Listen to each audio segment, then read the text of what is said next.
Hello, everyone. My name is Kevin Cole.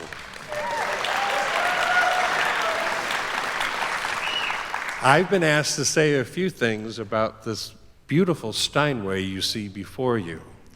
It's not any old Steinway.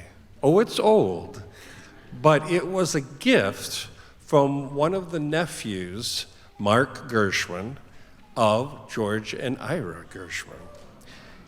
Mark's father was Arthur, the other brother, because there was another brother and there was a sister, Frances, as well in the Gershwin clan. Mark made a gift of this piano to the School of Music, in 2014. And it just so happens that this is a personal Steinway that belonged to George Gershwin.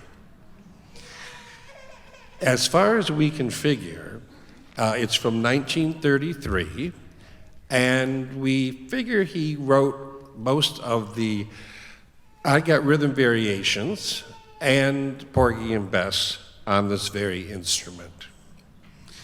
Now, I need to tell you a little bit about what I'm about to play.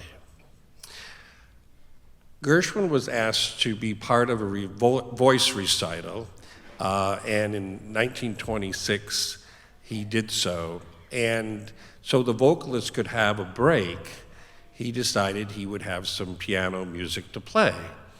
And like Chopin, he wanted to have some preludes.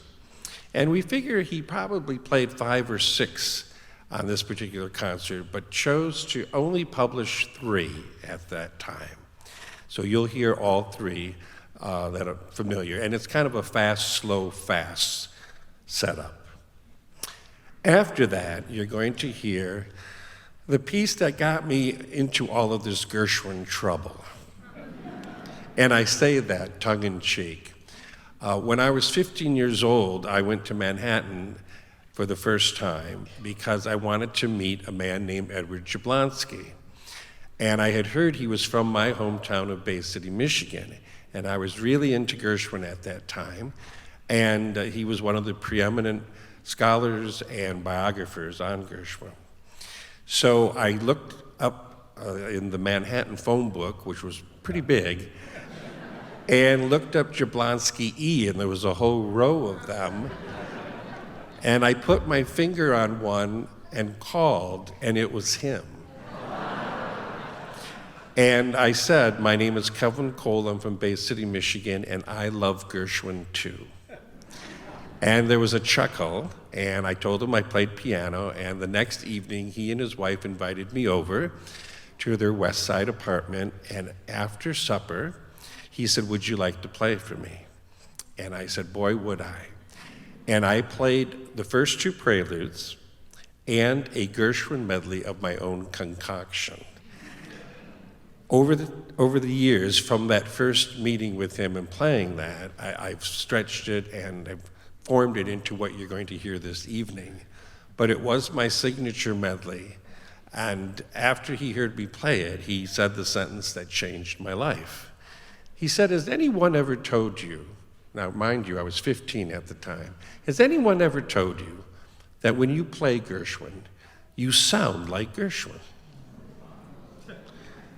And then he said, "Have you ever heard Gershwin play?" And I'm thinking to myself, well, how old does he think I am? You know? But from that humble meeting, he brought out recordings of not only Gershwin playing from radio broadcasts, but speaking. And for the very first time, I got to hear the man that I think really put me on a journey that I couldn't ever have imagined. I'd like to thank both Mark Clegg and Andrew Kohler for including me in the celebration tonight, and also for being so good to me in asking every once in a while, to look at some piano music and just, if I can put my 2 cents in, as someone who's out in the trenches playing Gershwin. You can imagine this moment for me is very emotional. It's a rare day indeed that you get to play your hero's piano. Keep your fingers crossed.